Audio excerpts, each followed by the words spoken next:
아멘. 사도행전 5장 17절부터 32절입니다. 사도행전 5장 17절부터 32절까지 말씀을 같이 함께 읽습니다. 대제사장과 그와 함께 있는 사람 즉 사도계인의 당파가 다 마음에 시기가 가득하여 일어나서 사도들을 잡아다가 옥에 가두었더니 죄의 사자가 밤에 옥문을 열고 끌어내어 가로되 가서 성전에 서서 이 생명의 말씀을 다 백성에게 말하라 하며 저희가 듣고 새벽에 성전에 들어가서 가르치더니 대제사장과 그와 함께 있는 사람들이 와서 공회와 이스라엘 족속의 원로들을 다 모으고 사람을 옥에 보내어 사도들을 잡아오라 하니 관속들이 가서 옥에서 사도들을 보지 못하고 돌아와 말하여 가로되 우리가 보니 옥은 든든하게 잠기고 지킨 사람들이 문에 섰으되 문을 열고 본즉 그 안에는 한 사람도 없더이다 하니 성전 맡은 자와 제사장들이 이 말을 듣고 의혹하여 이 일이 어찌 될까 하더니 사람이 와서 구하되 보소서 옥에 가두었던 사람들이 성전에 서서 백성을 가르치더이다 하니 성전 맡은 자가 관속들과 같이 가서 저희를 잡아왔으나 강제로 못함은 백성들이 돌로 칠까 두려워함이러라. 저희를 끌어다가 공회 앞에 세우니 대제사장이 물어가로되 우리가 이 이름으로 사람을 가르치지 말라고 음금하였으되 너희가 너희 교를 예루살렘에 가득하게 하니 이 사람의 피를 우리에게로 돌리고자 하미로다. 베드로와 사도들이 대답하여 가로되 사람보다 하나님을 순종하는 것이 마땅하니라. 너희가 나무에 달아 죽인 예수를 우리 조상의 하나님이 살리시고 이스라엘로 회개케 하사 죄의 사함을 얻게 하시려고 그를 오른손으로 높이사 임금과 구주를 삼으셨느니라. 우리는 이 일의 증인이요 하나님이 자기를 순종하는 사람들에게 주신 성령도 그러하니라 하더라. 저희가 듣고 크게 노하여 사도들을 없이 하고자 할세 바리새인 아멘 32절까지만 깁니다. 정신이 없네요. 32절까지입니다. 이 내용은 이제 주의 천사가 사도들을 감옥에 있는 사도들을 구출해내는 그런 내용이 나옵니다. 복음을 전하다가 다시 안진뱅이를 일으킨 이후에 아나니아와 삽비라 사건이 있었고 이런 일들이 있은 후에 계속 강력하게 복음을 전했죠. 그러다가 이제 사도들이 체포가 됐습니다. 그 감옥에 갇히게 됐죠. 그래서 그런 가운데 천사가 나와서 그 감옥에서 탈출을 시켰다는 거죠. 먼저 17절, 18절을 보게 되면 이제 왜 감옥에 갇히게 됐는지 그 내용이 나옵니다. 사두개인들이 시기에서 핍박을 한 거죠. 17절, 18절 보게 되면 대제사장과 그와 함께 있는 사람, 즉 사두개인의 당파가 다 마음에 시기가 가득하여 일어나서 사도들을 잡아다가 옥에 가두었더니 사도들이 복음을 전할 때마다 하나님의 능력이 나타나고 많은 백성들이 이제 사도들을 추종할 것 아니겠습니까? 그러니까 이제 이른바 표현한다면 종교인들을 말할 수가 있겠죠. 사두개인들, 제사장 지파인데 그 종교 지도자들이죠.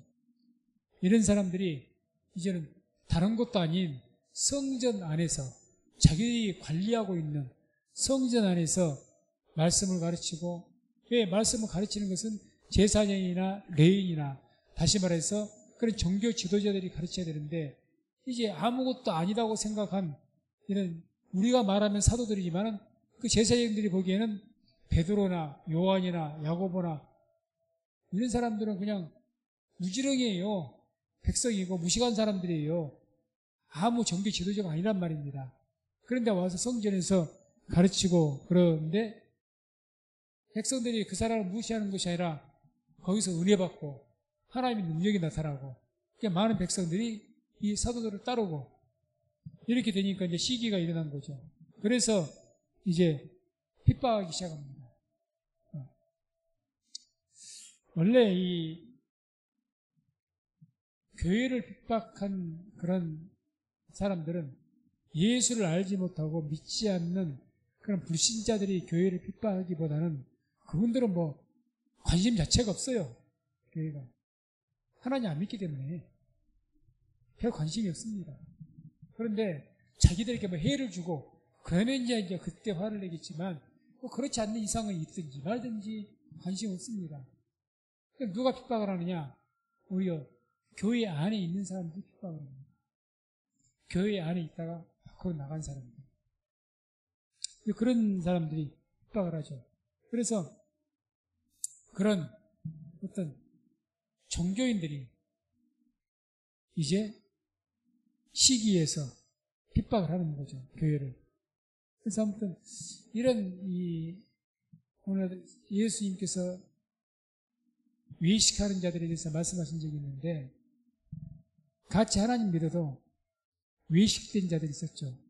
사두개인들, 대표적으로 바리새인들, 이른바 종교 지도자들을 예수님께서 외식하는 자라고 아주 질타를 하셨습니다. 그런 사람들이 누구를 핍박했습니까? 사도들을 핍박했고 교회를 핍박했습니다. 교회를. 그래서 오늘날도 마찬가지죠. 종교인과 신앙인은 다릅니다. 다르죠. 종교인은 그저 쉽게 표현하면 교회를 다니고 열심을 내고 뭔가를 하긴 하는데 예배도 드리고 할 것 다 하는데 외식된 신앙이죠. 그래서 그 외식된 신앙은 예수님께서 7번이나 저주를 하셨죠. 왜 그러냐?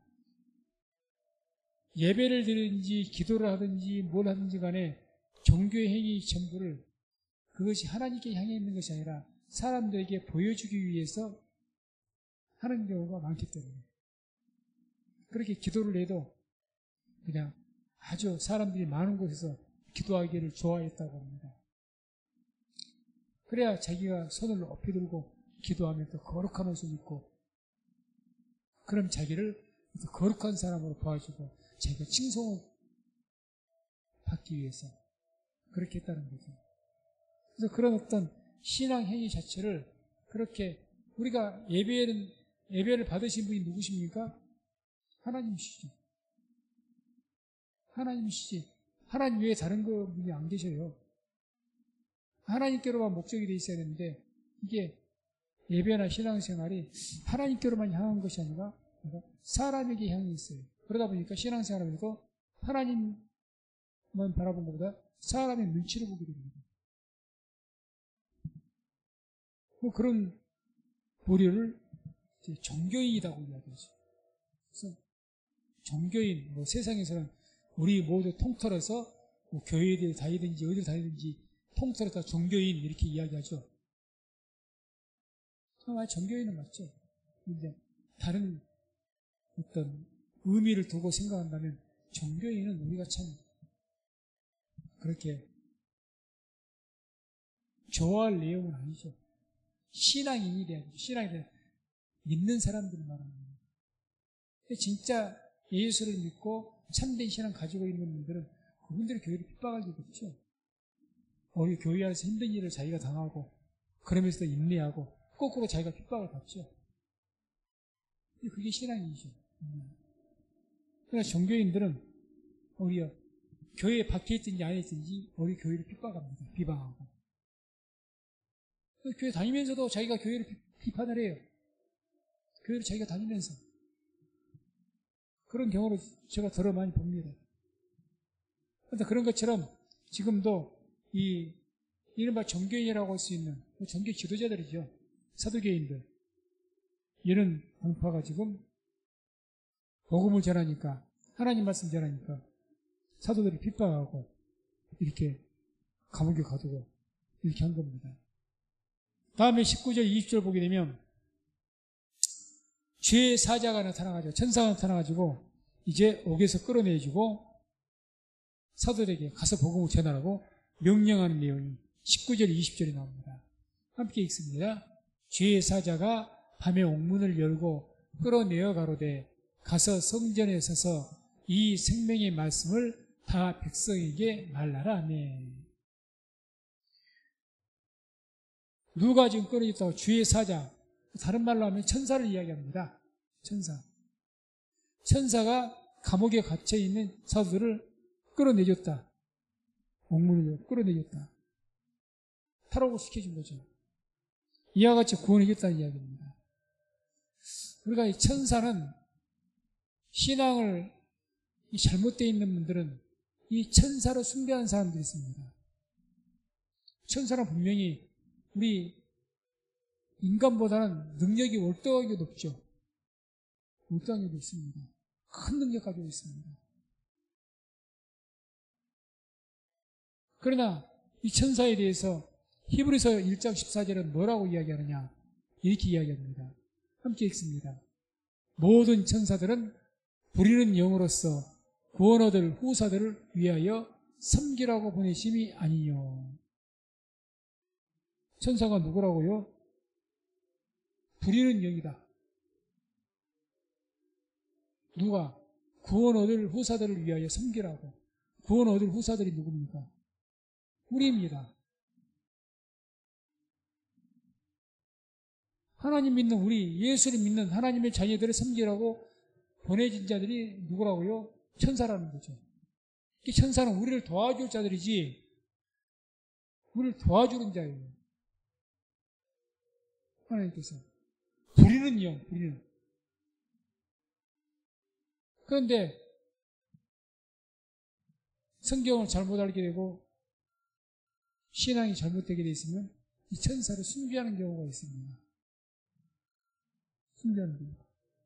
그래서 이 천사가 이와 같이 우리 돕는 그런 역할을 하는 분이기 때문에 이 사도들도 감옥에 갇혀 있을 때 아마 기도했겠죠. 하나님께. 기도하니 하나님께서 천사들을 보내서 사도들을 이렇게 구원하신 줄로 믿습니다. 그래서 분명히 천사라는 존재가 있습니다. 반면 귀신도 있습니다. 마귀도 있고 영적 존재가 있다는 이야기죠. 눈에 보이지는 않지만. 그런데 이 천사를 잘못 믿는 경우가 있죠. 골로새서 2장 18절 보면 이런 말씀이 나와요. 누구든지 일부러 겸손함과 천사 숭배함을 인하여 너희 상을 빼앗지 못하게 하라. 천사 숭배. 천사가 능력이 있으니까 천사를 숭배하는 거예요. 우리가 천사하면 날개를 이렇게 가지고, 물론 성경에도 날개가 있다는 그런 말씀 표현은 나옵니다만 나름대로 상상력으로 천사를 묘사하죠. 그래서 이 천사의 모양을 만들어서 거기다 대고 비는 거예요. 우상이죠. 우상. 그런 분들 왜 그렇게 할까요? 하나님을 믿는 것보다 능력을 믿기 때문에 그렇습니다. 능력을. 세력을 믿기 때문에. 하나님을 믿는다는 것은 다시 다른 말로 표현하면 우리가 예수를 믿는다, 하나님 믿는다. 이거 뭘 믿는다는 이야기입니까? 궁극적으로. 말씀을 믿는다는 이야기입니다. 말씀. 그런데요, 신앙이 잘못된 분들은 하나님을 믿는다고 하면 저도 말씀을 믿는 것이 아니라 능력을 믿습니다. 능력을 믿기 때문에 어떤 영적인 존재가 막 능력을 일으키고 또 어떤 사람도 따라다니고 어떤 사람은 막 귀신을 쫓아내고 능력이 있고 그 사람을 믿고 따라다닙니다. 그 사람을 믿고. 왜 그 사람이 기적을 일으키니까. 병이 났죠. 귀신이 따라가지고 그 사람 따라다닙니다. 그런 경우를 많이 봅니다. 많이 봐요. 그런 사람들 따라가서 그 사람이 막 능력을. 그래서 그런 분들이 분명히 일반 곳에서 들어오면은 메시지가 말씀이 잘못되어 있고 성경적이지 않고 그런 게 너무 많아요. 많습니다. 그래서 문제시가 되는 경우가 많아요. 그래도 많은 사람들이 거기 모입니다. 왜? 능력이 나타난 거고. 그거는요, 하나님 믿는 게 아닙니다. 능력을 믿는 거지. 무슨 말인지 이해하시겠습니까? 능력적 쫓아가게 되면 신앙은 반드시 잘못되게 되어 있습니다. 눈에 본 것 의지하지 마세요. 눈에 본 것. 자꾸 눈에 본 것 의지하니까 내 기적, 능력, 세력 이런 거 의지하니까 그 세력 믿고 따라다녀요. 세력 믿고. 능력이 크면 그러다 보니까 천사 숭배하는 거예요. 천사가 능력이 나타나니까.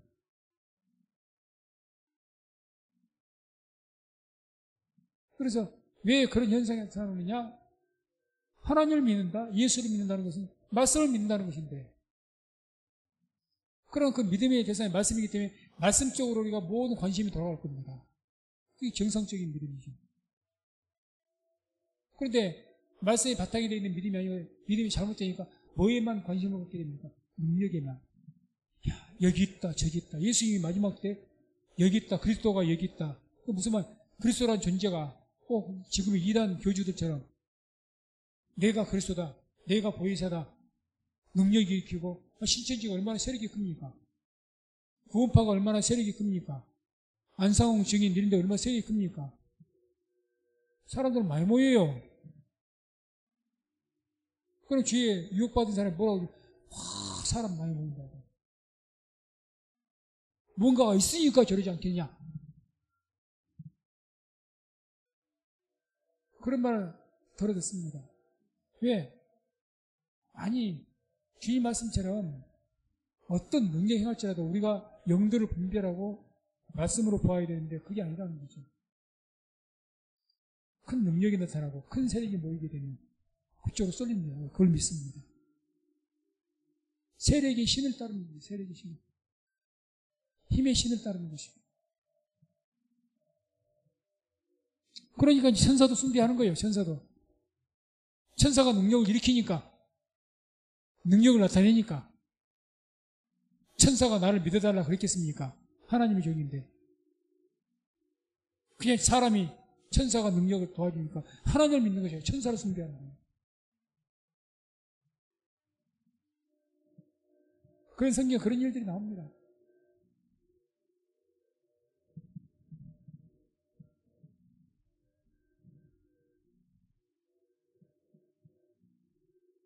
다음에 20절 보게 되면 이런 말씀이 나옵니다. 천사가 이제 사도들을 구출해 주면서 이렇게 이야기하죠. 가서 성전에 서서 이 생명의 말씀을 다 백성에게 말하라. 성전에 서서 지금 거기에 감옥에 들어간 이유가 왜 감옥에 들어갔죠? 말씀 전했다고 잡혔던 거예요. 복음 전하다가. 그런데 끄집어내주면서 뭐라고 다시 말한 겁니까? 또 성전에서 말씀을 전하다가 잡혀 들어갔단 말이에요. 여기 꺼내줬어요, 천사가. 그 천사가 또 뭐라고 말합니까? 꺼내고 나서 다시 그 성전에 가서 생명의 말씀 다시 전하라는 거예요. 전하라고 합니다. 한마디로 하나님 말씀 전하다가 복음 전하다가 핍박을 받았어요. 감옥에 갔습니다. 이 천사가 하는 말은 뭔 말입니까? 복음을 전하다가 핍박을 받았을지라도 그 복음을 핍박을 받았으니까 복음을 안 전한다든지 그러지 말고 정면 돌파하라는 겁니다. 또 복음 전하라. 다시 말해서 핍박을 받아도 뭐 하라는 겁니까? 계속 복음 전해라. 계속 복음 전해라. 우리 믿는 모든 사람들에게는 복음 전하는 것이 다 사명이죠. 복음 전하면 핍박이 있습니다. 아니, 사도들은 기적이라도 많이 나타냈잖아요. 표적도 일으키고.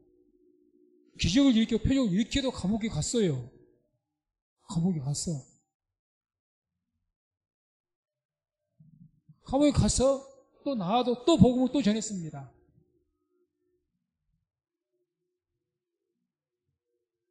왜? 복음을 전해야 되는 것은 하나님의 뜻이기 때문에.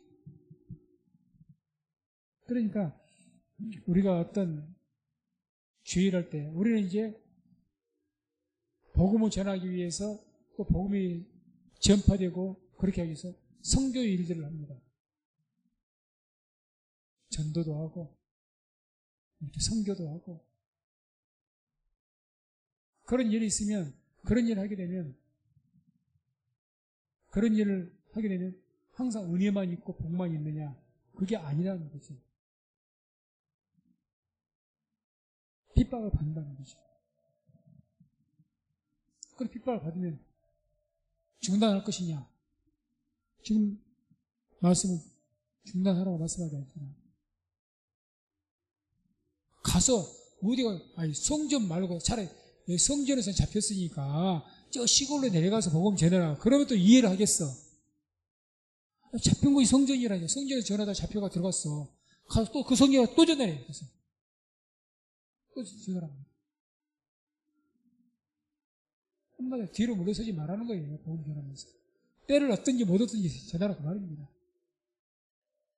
상황 봐가면서 이 핑계 저 핑계 되지 말고 이유가 없이 복음 전하라 그 말입니다. 계속해서. 그래서 가서 백성들에게 전해라. 마귀는요, 마귀를 대적하라고 그러죠.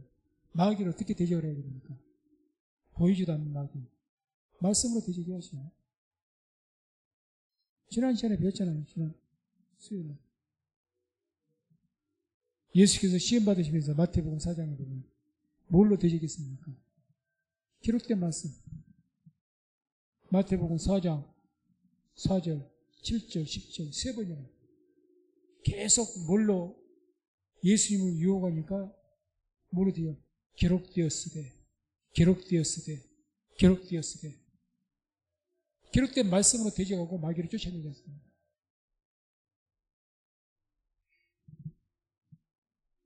말씀으로 물리치는 거죠. 에베소서 6장 17절 보게 되면 이런 말씀이 나옵니다. 함께 읽습니다. 구원의 투구와 성령의 검, 곧 하나님의 말씀을 가지라. 전신갑주 이야기죠. 구원의 전신갑주. 그 말씀 중에서 뭐라고 합니까? 성령의 검, 곧 하나님의 말씀을 가져라. 말씀과 무엇과 똑같다고 이야기합니까? 성령. 성령의 검입니다. 말씀이 곧 뭐라고요? 영. 예수님께 요한복음 6장 69절 보게 되면 내 말이 영이요 생명이라고 그랬습니다. 말씀이 성령 영이에요. 성령이고 곧 하나님의 말씀. 전신갑주할 때 성경주 에베소 읽어보게 되면 구원의 투구, 의의 흉배, 진리의 허리띠, 평화를 예비한 신발, 전부 나를 보호하는 그런 어떤 도구입니다. 방패, 미래의 방패, 다 나를 보호하는 장비예요. 오직 공격할 수 있는, 마귀에게 공격할 수 있는 것 한 가지 뭡니까? 칼, 성령이고. 그 공격용 무기, 유일한 것이 칼 하나. 그런데 성령이고. 그게 곧 뭐라고 해요? 말씀이라고 해요. 그게 마귀로 뭘로 대적을 해요? 성령의 검으로 대적해야지. 말씀으로. 말씀을 대적하는 거예요.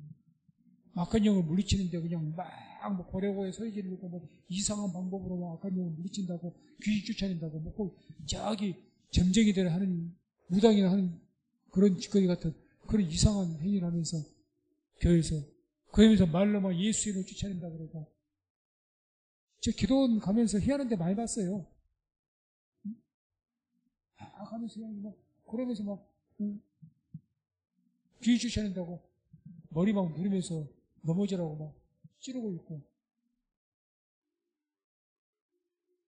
별의별 희한한 말.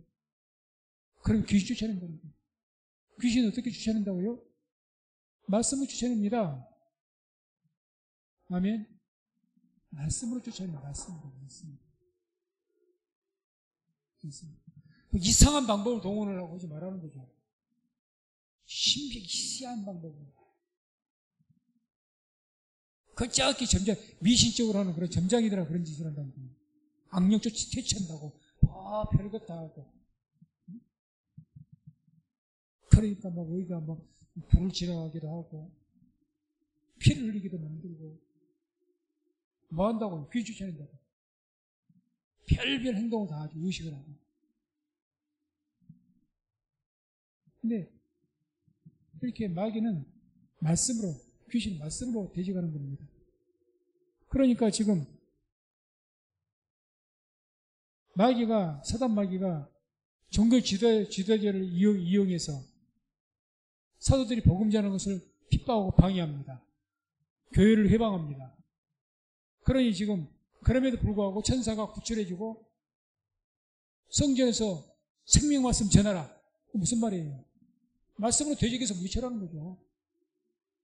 그런다고 굴하지 말고 말씀으로 되직해서 이겨내라는 거죠.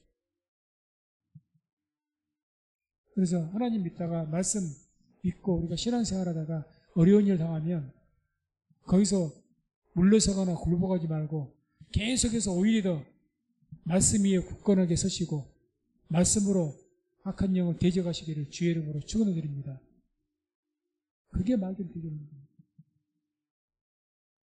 다음에 21절 23절 보게 되면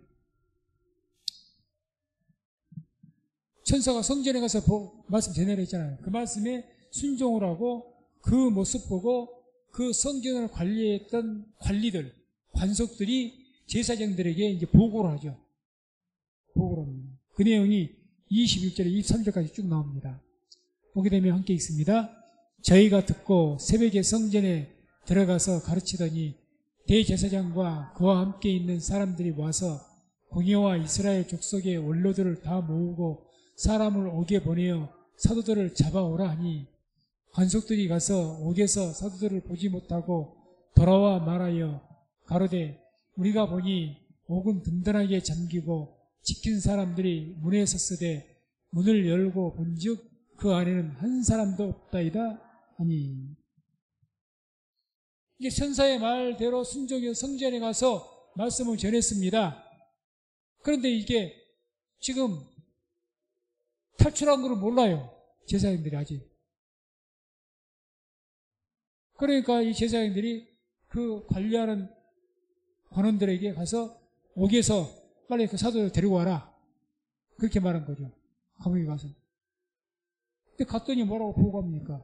23절에 우리가 보니 옥은 든든하게 잠기고 지킨 사람들이 문에 섰으되 문을 열고 본즉 그 안에는 한 사람도 없더이다. 자, 쉽게 말해 탈옥을 했어요. 탈옥. 죄수가. 탈옥을 했으면 오늘날 어떨까요? 교도에서 탈옥을 했어. 그러면 아마 문이 열려있고 뭐가 깨졌더니 문이 열려있고 비상벨이 울리고 난리가 날 겁니다. 난리가 나죠. 죄수가 탈옥을 했는데. 근데 성경은 지금 탈옥을 했는데 뭐라고 할까요? 옥은 든든하게 잠기고 옥문이 안 열려 있는 거예요. 사람은 빠져나간 거야 지금. 연기가 싹 빠져나가듯이. 옥은 든든하게 잠기고 또 지킨 사람들이 문에 섰답니다. 지킨 사람도 있고 옥문은 꽉 잠겨 있고 그런데 사람만 없어. 이게 뭔 죄입니까? 뭐 영화같이 뿅 하고 사라진 거예요. 사람들이. 옥문이나 열리고 뭐 보초 쓴 사람이 졸았다든지 자리를 비웠다든지 그래야 맞는 것 아니에요. 옥문도 문이 안 열렸다니까요. 이런 죄수들을 가두는 곳은 옛날 고대에는 지금같이 창살이 아니에요. 나무로 꽉 막힌 문입니다. 꽉 닫아버려요. 안에 빛도 제대로 안 들어갑니다. 빛도.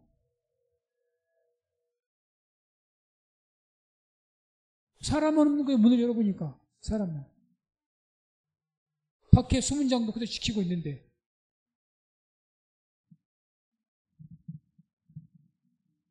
하나님의 능력은요. 현실을 초월해서 나타납니다. 하나님의 능력은 그래도 우리가 이제 하나님 믿으면서 기도하면서 우리가 하나님의 능력을 딱 제한을 해버립니다. 하나님의 능력을 제한합니다. 그러니까 뭘 기도하든지 간에 내 생각이 안 될 것 같으니까 기도도 안 해버려요. 이거 해도 안 돼. 내가 안 되지 하나님이 안 되십니까? 사람이 안 되지 하나님이 안 되냐고. 그러니까 우리는 기도는 우리에게 주신 유일한 무기예요. 그럼 나의 사용조차 안 하려고 합니다. 사용 자체를 안 해. 아니, 그 기도에 우리의 소리를 듣고 응답하고 결제하시는 결제권이 하나님께 있지만 일단 우리에게는 뭔 특권이 있는 겁니까? 기도할 특권이 있잖아요. 기도할 특권.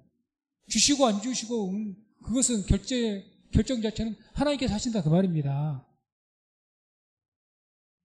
그럼 우리 기도해야 되잖아요. 근데 우리 스스로가 제한을 해버립니다. 우리가 기도해야 될 거 아니에요. 우리가 구별 다 해버려요. 그러니까 뭐가 됐든지 어떤 문제가 있으면 그건 우리는 무엇부터 해야 됩니까? 일단 기도해야죠. 기도해야죠. 왜? 하나님의 능력은 우리 기도 들으시고 어떤 것에 대해서 뭐 이렇게 감옥에서 탈출을 시키든지 뭐 어떤 병을 고치시든지 이런 인간의 생각과 또 현실의 어떤 모든 것을 뛰어넘어서 하나님께서 역사하신단 말입니다. 성경이 계속 그걸 이야기하잖아요. 성경이.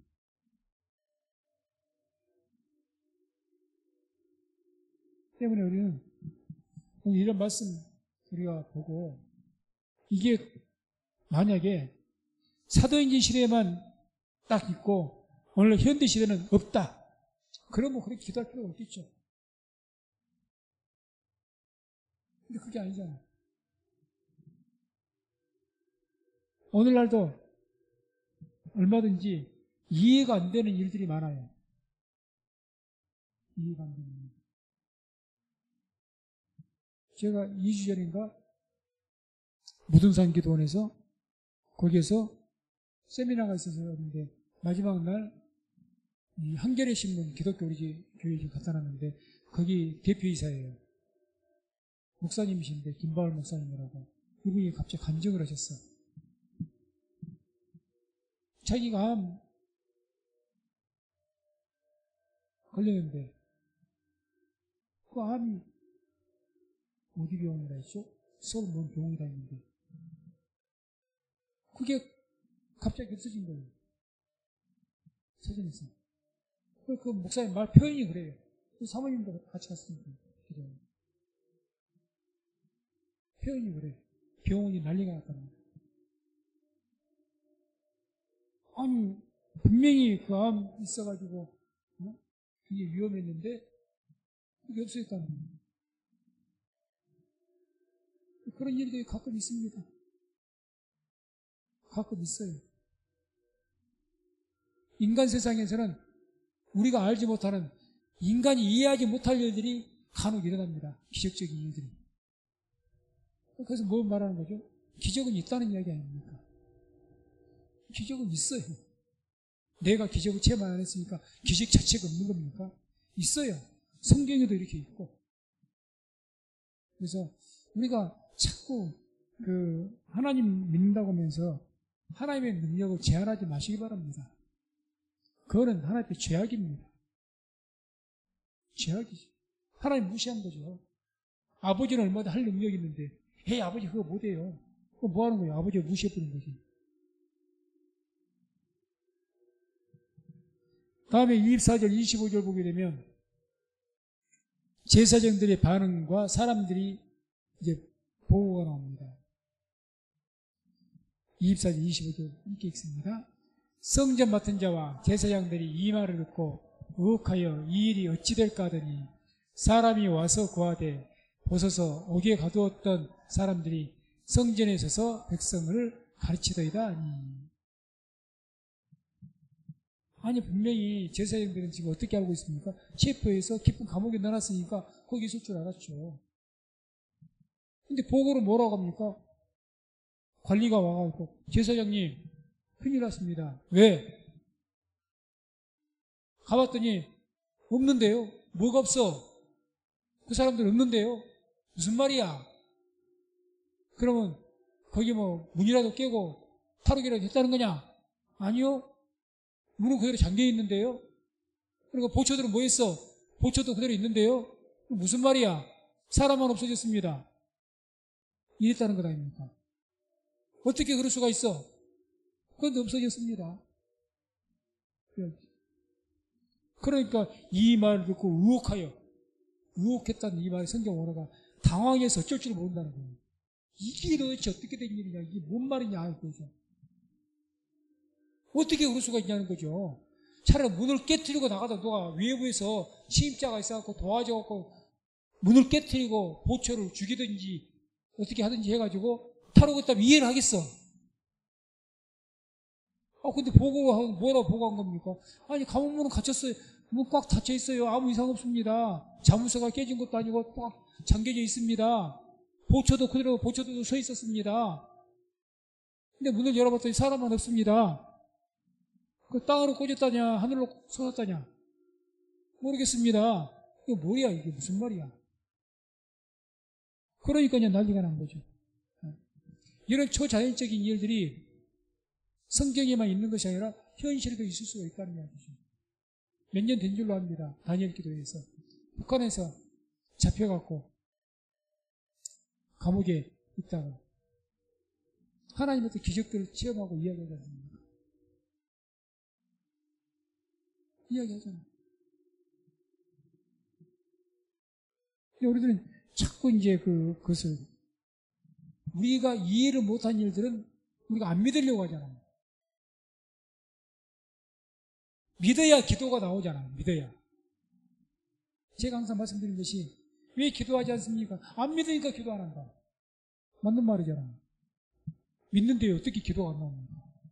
아니, 내가 부치병에 걸렸어요. 근데 세상에서는 어떤 것으로 나를 못 고쳐. 근데 기도하면 나을 것을 내가 믿어. 그럼 기도 안 하는 사람이 있습니까? 하죠. 뜯어 말려도 하죠. 그래서. 근데 왜 안 하느냐? 안 믿으니까 안 하는 거예요. 안 믿으니까. 왜 안 믿게 되느냐? 하나님의 능력을 제한하니까 그럽니다. 왜? 내 머리로 제한하는 거죠. 이것은 이러면 안 돼. 에이, 그냥 이 정도 병이야 혹 모르겠는데 아이고 마음 말기고 암이 퍼져가지고 전이 돼가지고 끝났다는데 기도할 필요 있겠어? 성경에서 죽은 자가 살았다. 죽었던 사람도 살아요.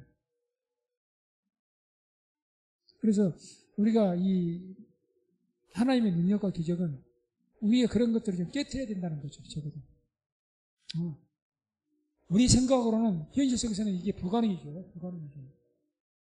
그런데 하나님은 우리 이 현실을 초월해버린다는 거예요. 그러니까 하나님이죠. 그런 하나님을 믿을 수 있기를 주의 이름으로 축원을 드립니다. 그래서 보소서 25절에 옥에 가두었던 사람들이 성전에 서서 백성을 가르치더이다. 기가 막힐 일이죠. 이거 절하지 못하게 어떤 경우에 감옥에 가뒀잖아요. 깊은 감옥에 보초까지 세워놓고 문을 꽉 잠그고 이 복음 못 전하게 하려고 했던 것인데 지금 아주 그냥 그런 기적 속에서 나와서 버젓이 보란듯이 그것도 성전에서 다른 데도 아니고 백성들에게 복음을 전하고 있다는 겁니다. 한마디로 복음을 강제로 물리적인 힘으로 군사력의 힘으로 복음을 못 전하게 강제로 막았지만 실패해버린 거죠.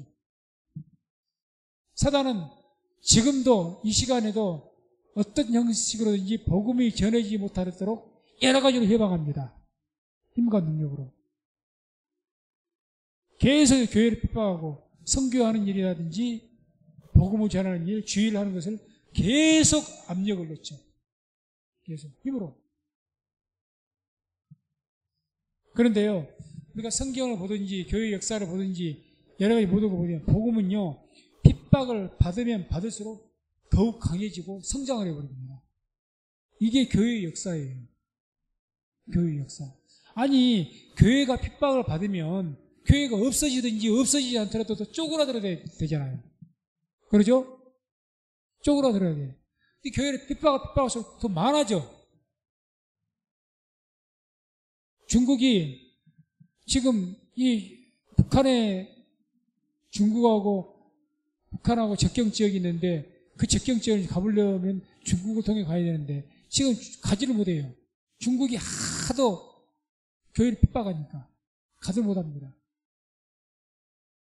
우리 여기 신학교 같이 하시는 박종환 목사님이라고 이분이 중국을 자주 가고 북한 선교도 관심이 가끔 가신다는데 이분이 우리 그 단톡에를 안 들어오셔요, 아예. 카톡을 다시 사용을 안 하신다 그래요. 그래서 왜 사용 안 하세요? 했더니 카톡을 사용하면 중국에 갔을 경우에 카톡은 전부 도청됩니다. 바로 걸린대요. 카톡 내용 다 알고 있어버립니다. 아예 카톡 사용 안 하는데. 혹시라도 중국에서 공안 당국이 걸려버리니까, 이 사람 목사로구나. 목사하면 바로 걸 들어가요, 지금. 못 갑니다. 그렇게 되는 거죠. 근데 그런 중국도, 이렇게 교회를 핍박하는 중국도 지금 중국의 기독교인이 몇 명인 줄 알아요? 예진역이 1억이 넘었습니다. 1억이 넘었어요, 1억이. 그 상황이. 신기하잖아요. 신기하잖아요. 언젠가도 제가 말씀드렸잖아요. 북한의 코로나 상황에서 그 코로나로 어려웠는데, 지하교회는, 북한 지하교회는 더 성장했다고 하지 않습니까? 성장했다. 우리 교회사, 세계적인 교회사가 그래요. 크게 교회가 핍박을 당하고 많이 핍박을 당했는데, 핍박을 당해서 교회는 더 번창을 했습니다. 번창을 했어요. 신기한 것이 교회예요. 막 핍박을 하고 막 하면 없어져야 맞잖아요. 줄어들든지. 더 성장을 했어요. 거꾸로 복음은 언제 문제가 생기느냐? 평안할 때 문제가 생겨버립니다. 부패해버려요. 복음은 평안할 때. 하나님께서 우리에게 고난과 시련을 간혹 주신 이유가 여기 있습니다. 교회가 계속해서 평안하지 않습니까? 그럼 부패하게 되어 있습니다. 부패. 평안하니까 기도도 열심히 않고, 오카노 목사님이 그런 이야기하고 하늘나라 가시잖아요. 뭐라고 한다느냐? 이 한국교회가 가나안의 영성을 잃어버렸다. 그렇게 외치시면서 말씀드렸어요. 그렇게 부르짖고 그렇게 금식하고 새벽 기도하고 그 열심을 하더니 그거 다 어디 가버렸다는 거예요. 가난할 때는 그렇게 하더니 시간이 없고 돈이 없고 힘들어도 그때는 그렇게 오히려 하더니 지금 시간도 있고 돈도 있고 여유도 있는데 더 안 하더라. 틀립니까? 맞습니까? 맞잖아요. 정말 시간이 없어서 기도할 시간이 없습니까? 정말 예배드릴 시간이 없습니까? 가만히 한번 생각해 봅시다. 다 나 할 일이 아니라고 바빠요. 옛날에는 뭐 시간이 많아서, 아니 옛날에는 돈 오늘 못 벌면 잘못 굶을 수도 있어요. 그래도 시간 내서 예배 드리고 그 없는 돈 쪼개서 하나님께 예물 드리고, 그게 바로 옛날에 우리 한국교회였습니다. 그래가 급속도로 성장을 했죠. 그 뜨거운 열심에. 아니 그때 생각해 보세요. 그때 살아갈 때 한국교회 그 성도들이 옛날에 20년 30년 전에 그때 한번 돌이켜 보세요. 그때 뭐 시설이 좋습니까? 뭐 생활이 좋습니까? 평안하게 합니까? 하나에서부터 10가지 더 부패했지.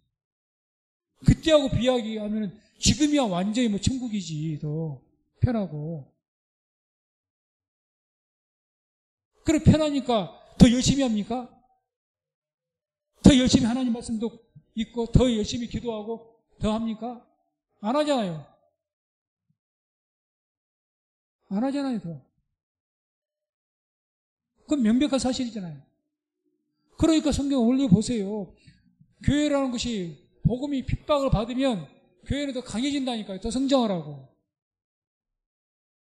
교회가 평안하니까 부패해버린 거잖아요.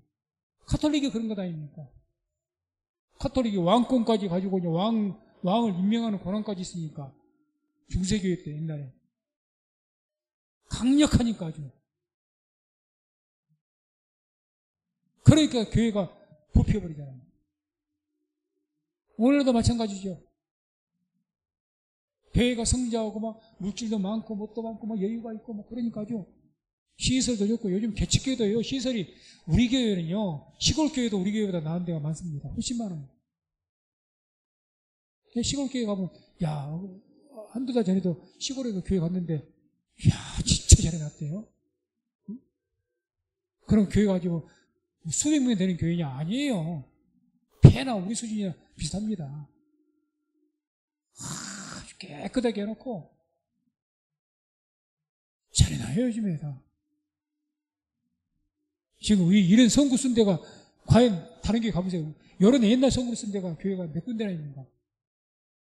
지금 갖다 줘도 안 써요. 갖다 줘도 안 써. 얼마나, 다 교회도, 여기 교회 나오면 그냥 먼 길로 걸어서 오십니까? 30분, 40분 걸어서 오십니까? 쫙쫙 모셔다 드리고.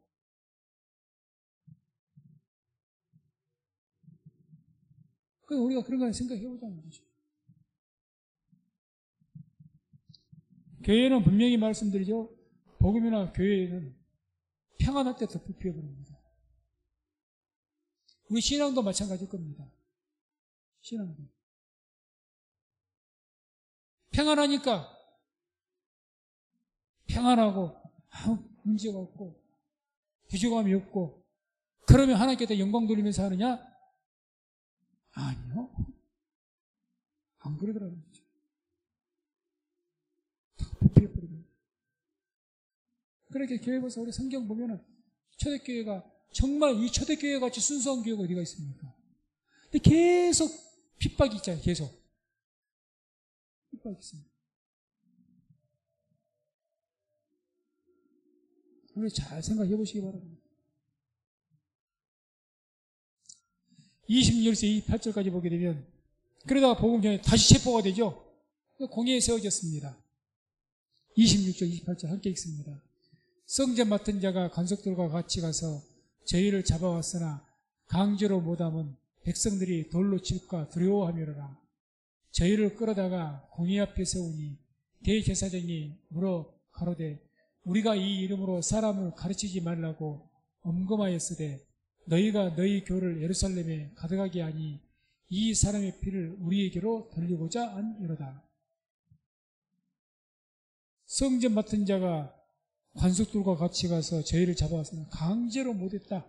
왜 강제로 못 잡아왔을까? 군사가 힘이 있는데 칼 들고 창을 들고 군사력이 있는데 여러 명이 가서 왜 힘없는 사도들을 체포하지 못했을까? 몇 명 되지도 않는 사람들을 왜 못했을 것 같습니까? 강제로 못했다고 하잖아요.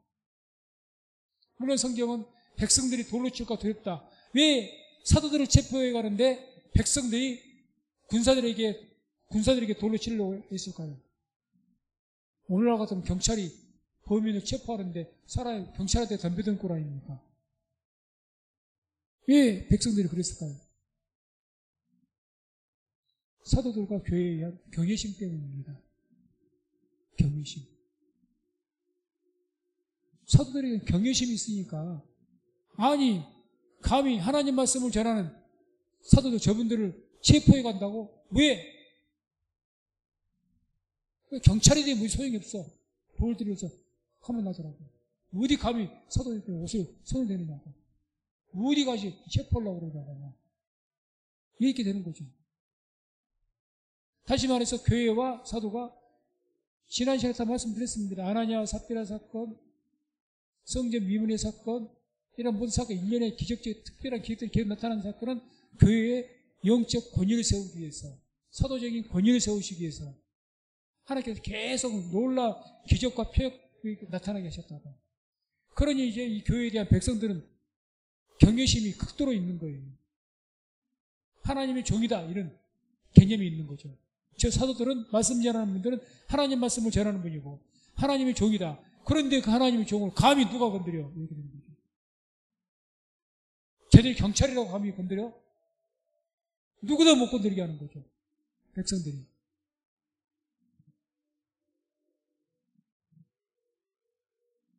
교회가 그렇게 돼야 될 줄로 믿습니다. 교회가 그렇게 돼야 되죠. 그냥 교회가 오늘날 그저께 얼마 전에 교회 검찰에서 압수수색이 들어갔다고 교회에서는 난리인데 교회에 막 압수수색 했다고 난리를 교회에서나 그러지 세상에서는 뭐라 그럽니까? 어디 그래도 교회라는 곳에 갖다가 압수수색 누가 그런 말 하던가요? 안 해요. 그러니까 더 이상 말을 못한 거예요. 교회에서도. 교회를 갖다 앞서기도 뭔 말할 말까 세상에서 말한 거죠. 이 교회가 뭔데? 죄를 지어서 벌 받아야지. 너희가 뭔데 이런 식이 되는데. 압수수색 당연히 해야지. 체포되면 체포돼야지. 목사라고 체포하네? 체포해야지. 이런 식이죠. 죄를 지으면 맞는데 적어도 목회자가 교회가 세상 사람들에게 경외심이 있다면 그렇게 말 안 한다니까요. 그래도 해도 정중하게 해야 되지 않겠느냐라든지 좀 그런 어떤 정서가 돼야 되는데 그게 아니라는 거죠 지금. 어느 교회 쪽에서 그냥 교회 그렇게 하면 되냐고 말 한마디 했다고 그냥 된통 당해보잖아. 너희가 뭔데 그러고. 지금은 완전히 다른 거죠. 근데 여기는 어떻게 됩니까? 지금 체포하려고 그러니까 백성들이 날린 거예요 지금 세상 사람들이. 어디 감히 교회 핍박하느냐고. 그렇게 돼야 됩니다.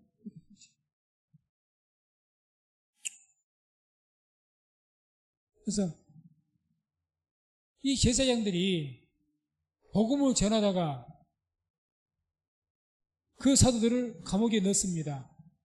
그래서 이와 같이 나가서 천사가 도와줘서 탈옥을 해서 나가 있는데 그 사람들은 다시 체포에다가 어떻게 했습니까 지금? 공회에 세웠어요. 공회에. 신문 장소에 세웠단 말입니다. 왜 이렇게까지 했을까? 그 답이 28절에 나옵니다. 28절. 제사장들이 이런 말이에요. 이 사람이 여기서 누구? 예수님의 피, 이 사람의 피를 우리에게로 돌리고자 합니다. 자신들은 예수를 어떻게 했습니까? 십자가에 못 박아 죽였어요. 죽였습니다. 그런데 이 사도들은 이제 뭘 전한 겁니까? 자기들이 죽인 예수님을 전한 거예요, 지금. 자기들이 죽였잖아요. 뭐라고? 예수님을 하나님 신성모독죄라고 죽였습니다. 신성모독죄로 죽였어요. 죄 목이. 예수님 왜 죽였느냐? 살인 강도 아니잖아요. 신성모독죄입니다. 그걸로 그냥 십자가형을 당하신 거예요. 그렇게 죽였는데 그 죽인 예수를 그 이름을 또 전하면서 이렇게 이야기해요. 한마디로 자기들이 계속 그 예수를 전하면 자기가 뭐가 됩니까? 자기들 제사장들이나 사두개인들이 점점 더 궁지에 몰리게 되죠. 궁지에. 그럴 것 아닙니까? 백성들이 이제 그 사실을 알게 되고 복음을 듣고 예수에 대해서 제대로 알게 되면 이 백성들이 돌이 지금 어디로 날아가게 생겼어요? 제사장들 날아가죠. 너희가 누구를 죽였다? 메시아이신 예수를 죽였다. 이렇게 될 것 아닙니까? 너희가 메시아이신 예수를 죽였다.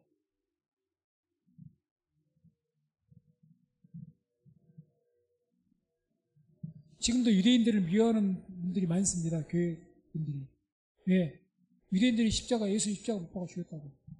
지금도 미워합니다. 싫어합니다.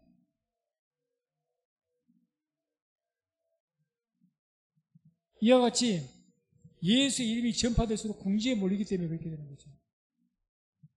그러니까 이 사두개인이나 예수를 핍박했던 또 사도 핍박했던 이분들이 지금 종교인들인데 사두개인들 이 사람들이 진짜 참 하나님을 믿는 것이 아니고 자기의 목적을 이루기 위해서 하나님 믿는 거예요. 제사장들도 뭐 때문에 제사를 오늘날 목사가 이제 제사장인데 왜 목회를 하느냐? 신천지가 그런 말 하잖아요. 성경에도 나오지만 참목자, 싹구목자 그것처럼 똑같은 거죠. 왜 제사장 역할을 하느냐? 돈벌이가 되니까 쉽게 말하면 돈이 목적이죠. 하나님께 영광이 목적이 아니고 그러니까 이런 사람들이 이제 종교인이에요. 이런 사람들에게는 예수의 이름이 보배가 되어 자기에게 귀한 거. 우리 예수의 이름이 힘이잖아요. 아멘. 예수의 이름이 우리 삶의 힘이죠. 믿는 사람들은 힘이고 능력이죠. 근데 그 사람들에게는 예수의 이름이 부딪히는 돌입니다. 자기 인생에.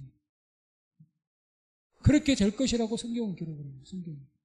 그게 베드로전서 2장 6절 8절입니다. 베드로전서 2장 6절 8절 함께 읽습니다.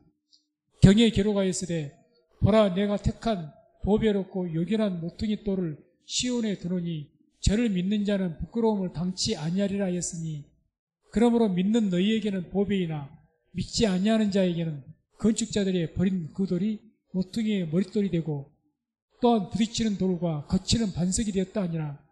저희가 말씀을 순종치 아니하므로 넘어지나니 이는 저희를 이렇게 정하신 것이라. 아멘. 믿는 자들에게는 예수님이 뭐가 돼요? 보배가 된다. 너희가 보배일 것이다. 너희 삶이 힘이 되고 능력이 될 것이다. 그런데 믿지 않는 자들에게는, 종교인들에게는, 참으로 믿지 않는 자들에게는 거치는 대로 되고 거치는 반석, 부딪히는 돌 이렇게 말합니다. 인생의 걸림돌이 될 것이다 그 말이죠. 복음이 진정한 하나님을 온전하게 믿는 사람들은 복음이 힘이 돼요. 복음이 능력이 되고 복음이 위로가 되고. 그런데 종교인들, 외식된 신앙인들, 이 사람들에게 어디가 참된 복음이 부딪히는 돌이 됩니다. 듣기 싫어요. 그렇게 교회에 나와도 종교인들은 뭔 말을 듣냐? 내가 듣고 싶은 소리만 듣죠. 축복의 소리만 듣지 진짜 복음의 소리, 예수를 믿으면 믿음의 실현이 있어야 됩니다. 좁은 길을 가야 됩니다. 십자가의 짐을 져야 됩니다. 선교를 해야 됩니다. 이런 소리는 부담이 되고 힘드니까 듣기 싫어요. 부딪히는 돌이요. 오늘 교회 나와서 은혜를 좀 받고 좀 그러려고 축복 설교를 들어보려고 했더니 날마다 하는 소리가 찍는 소리 나오고 어쩌면 날마다 마음이 힘든 소리만 하고 부담되는 소리만 하고 그러죠. 복음이 부딪히는 돌이에요. 거치는 반석입니다. 반석. 내 은혜를 깨트려버려 그냥. 누가? 종교인은 그렇습니다. 그러나 진짜 신앙인은 안 그렇죠. 진짜 신앙인. 마지막 29절. 이런 상황에서 다시 세워진 그 다음에 사도들이 대응합니다. 이제 너희가 이 사람의 피를 우리에게로 돌리고자 합니다 하고 막 그렇게 경고하면서 협박을 하니까 사도들이 대응한 내용 29절에 나옵니다. 함께 읽습니다. 베드로와 사도들이 대답하여 가로되 사람보다 하나님을 순종하는 것이 마땅하니라. 사람보다 하나님을 순종하는 것이 마땅하다. 자, 이 말씀에 유심히 보십시오. 사람보다 하나님 순종하는 것이 마땅하니라. 다시 말해서 지금 저들이 협박을 했잖아요. 너희가 예수의 이 피를 우리에게 돌리려 함이로다. 그러니까 너희 복음 전하지 마. 이 이야기 아닙니까? 거기에 대해서 이렇게 협박을 하자 답변이 이렇게 돌아옵니다. 사도들이 그렇게 말하는 거죠. 사람보다 하나님 순종을 마땅하다. 이 사도들의 태도가 지금 굴복이나 타협의 여지가 있습니까 없습니까? 전혀 없잖아요. 제사장들이 지금 감옥에 넣을 수도 있고 채찍을 때릴 수도 있고 때로는 죽일 권세도 있는 이 권세자들 앞에서 그들이 협박을 하는데 조금 굴복을 해갖고 생각해 보겠습니다. 죄송합니다. 앞으로 조심하겠습니다. 이게 아니잖아요 지금. 사람보다 하나님 앞에 순종하는 것이 마땅하다는 겁니다. 마땅하다. 당연한 일이다. 조금 더 타협이나 굴복의 여지가 없이 선언을 딱 해버린 거예요. 이런 신앙이 되어야 될 줄로 믿습니다. 이게 신앙이죠.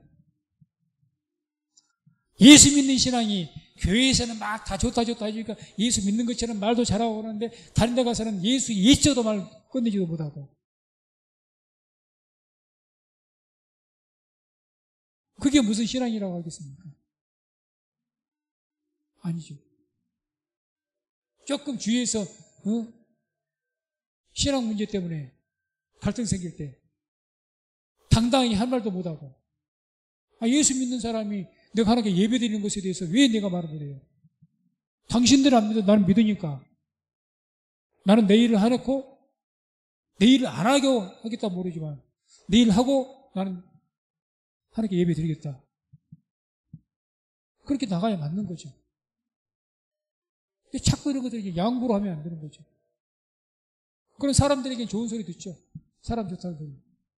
하나님에게서는 저것도 아닙니다.